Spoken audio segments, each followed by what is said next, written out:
আসসালামু আলাইকুম রহমতুল্লাহ। আজকে 30শে জুলাই আমের রাজধানী চাঁপাইনবাবগঞ্জ কানসাট আম বাজার থেকে আমি একজন আম উদ্যোক্তা। আমরা বছরব্যাপী নিরাপদ আম নিয়ে কাজ করি।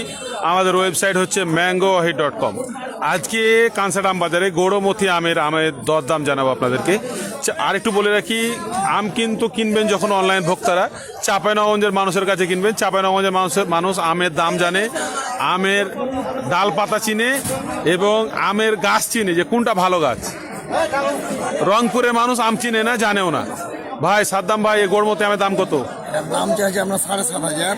ব্যাপারের দাম লাগিয়েছে কত? ব্যাপারীতে লাগে 7,200, 100। 7,200, 100 লাগিয়েছে। আচ্ছা, গৌড়মতি আম কিভাবে খাইতে হবে একটু বলে দিন। গরমতি আমকে পুষ্ট করে পাকিয়ে খাইতে হবে। না, এই আমটা তো পুষ্ট আম নাকি? এটা আম পুষ্ট আম। আচ্ছা, যেহেতু আমরা অনলাইন সেলাররা আমে প্রিজারভেটিভ দেয় না, হ্যাঁ, এই জন্য আমটা হাতে পাওয়ার পরে কয়দিন পরে খাবে? নিম্নে এক সপ্তাহ পরে খাবে। এক সপ্তাহ পরে খেলে মজা পাবেন। যত ভালো পাকবে তত ভালো লাগবে খাইতে। আচ্ছা, যত ভালো পাকবে তত খাইতে ভালো লাগবে, এটাই কিন্তু এই গৌড়মতি আমের নিয়ম। কারণ এই যে এখানে একই আম দেখতে পাচ্ছি, এটা ভাইয়ের আম নাকি? আচ্ছা, দুটো একই আম।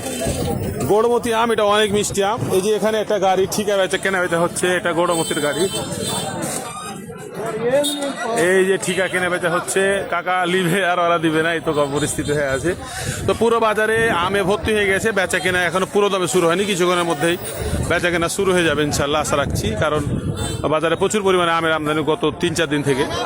তো আপনারা যারা অনলাইন ভোক্তা আছেন, আমাদের পোস্টগুলো দেখেন, ভিডিও দেখেন, আমাদের পোস্টগুলো লাইক কমেন্ট শেয়ার করে আমাদের দরদামটা জানতে, অন্যকে জানাতে সহযোগিতা করবেন। আসসালামু আলাইকুম রহমতুল্লাহ।